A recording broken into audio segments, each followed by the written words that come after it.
الذین ظلموا غیر منقلبین ینقلبون۔ یقیناً ظلم ایک دن مٹ جائے گا، وہ اپنے انجام کو پہنچے گا۔ خون پھر خون ہے، ٹپکے گا تو جم جائے گا۔ ظلم پھر ظلم ہے، بڑھتا ہے تو مٹ جاتا ہے۔ کہ مٹنے کا دن یقیناً قریب ہے۔ یہ احتجاجی جلوس جس آرگنائزیشن نے نکالا ہے، یقینی طور پر وہ قابل تحسین عمل ہے۔ یہ ہونا چاہیے اور ہر سال ہو بھی رہا ہے۔ گزشتہ کئی برسوں سے 8 شوال کی تاریخ پوری دنیا میں ایک قوم ہے کہ جو یوم سیاہ کے طور پر اسے مناتی ہے۔ یوم سیاہ اس لیے ہے کہ 1344 ہجری 1925 عیسوی کو مدینہ منورہ میں جنت البقیع جیسے مقدس مقام کو، جس میں دختر رسول کی خبر بھی ہے، اولاد رسول بھی ہے، امام حسن چوتھے، پانچویں اور چھٹے امام کے مزارات کو، عمارت کو، روضے کو ڈھایا گیا۔ یہ ایک ایسا ظلم ہے کہ جس پہ ہم ماتم بھی کرتے ہیں۔ میں یہی بات عرض کرتا ہوں کہ ہماری عقیدتوں کی نزاکتوں کو دنیا نہیں سمجھ سکتی، مگر یہ ایک حقیقت ہے کہ ان کی خبر اگر ٹوٹی گئی ہے تو اس کا مطلب یہ ہے کہ ان کی روح مجروح ہوئی ہے۔ جب ان کے جسم پہ لگنے والے زخموں پر ہم ماتم کرتے ہیں تو یہ تو ان کی روح کو مجروح کیا گیا ہے، اس پہ کیسے ماتم نہ کیا جائے؟ تو ہمارا ماتم بھی یہ احتجاج ہوتا ہے کہ یہ بڑا ظلم کیا گیا ہے معصومین پر۔ اور جیسا آپ نے سنا بھی، جنت البقیع میں ہزاروں کی تعداد میں اصحاب رسول بھی موجود ہیں، خود فرزند رسول جناب ابراہیم بھی ہیں۔ بہرحال یہ آگے آپ انشاءاللہ مختلف علماء اور ذاکرین سے اس کی تفصیل سماعت فرمائیں گے۔ میں ایک ہی بات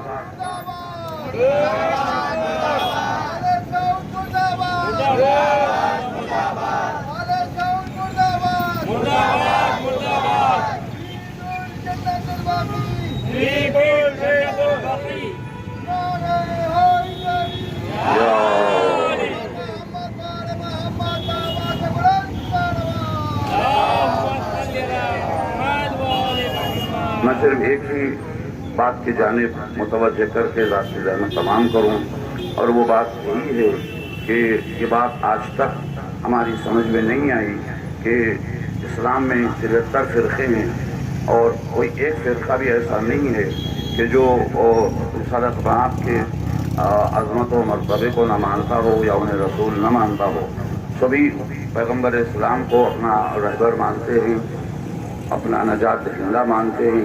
اس کے باوجود بھی ان کی بیٹی پر ہونے والے ظلم کے خلاف، ان کے قبور کو مسمار کیا جانے کے خلاف کوئی بھی آگے بڑھ کر آواز بلند نہیں کیا ہے۔ ایک ہی فرقہ ہے جو مسلسل احتجاج کیا جا رہا ہے۔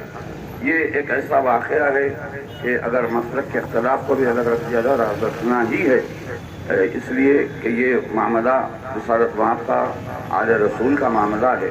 عقائد اپنی جگہ پر ہیں، عقیدت محبت اپنی جگہ پر۔ اگر محبت ہے رسول آل رسول سے تو پھر احتجاج کی آواز بلند کرنا ضروری ہے، اور اس کا ثبوت ہمیں تاریخ میں ملا ہے کہ جب بھی دنیا کے کسی بھی حصے میں پیغمبر اسلام کی شان میں اگر گستاخی کی گئی ہے تو انہیں بڑی شدت کے ساتھ اس کی مخالفت کی گئی ہے۔ تمام فرقے مل کے عالم اسلام کے آواز اٹھاتے ہیں۔ اس کے زندہ مثال سلمان رشدی کا اس وقت دربدر ہونا ثابت ہے۔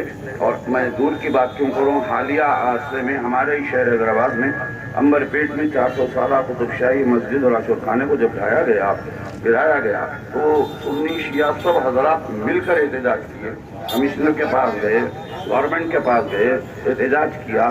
حیرت کی بات یہ ہے کہ ایک مسجد ہمارے شہر میں جب ڈھائی جاتی ہے تو سب مل کے احتجاج کرتے ہیں، لیکن مدینہ منورہ میں اتنا بڑا واقعہ ہو گیا، آج تک کوئی اور آگے بڑھ کے احتجاج نہیں کر پایا۔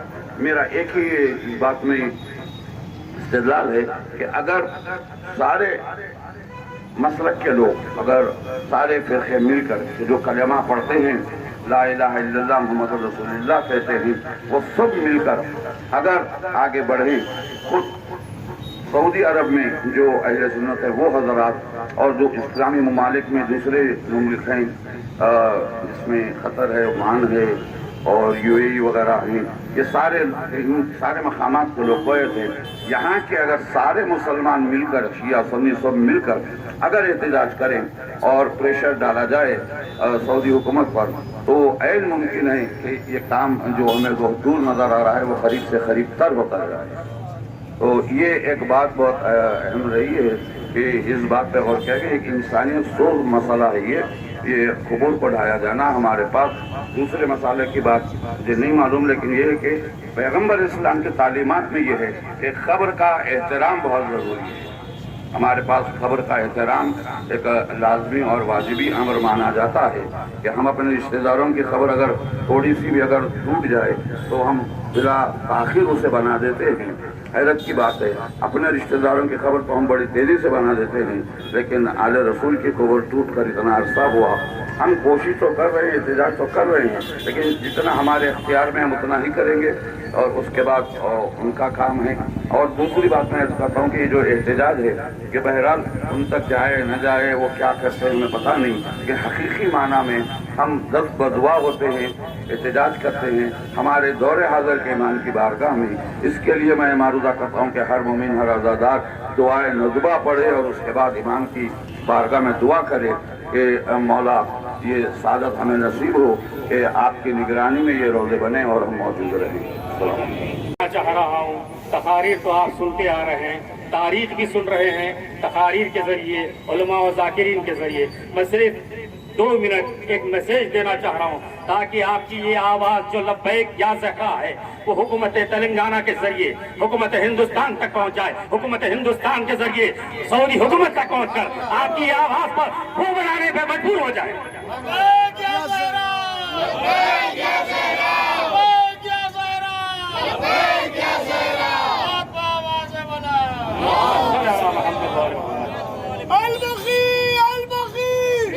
یا زہرا معمولی نعرہ نہ مت سمجھے، یہ ہمارے حق میں آیا ہے. یہ نعرہ یہ ہمارا ہی حق ہے کہ لبیک یا زہرا بولنا اور ان کے مزدور بننا.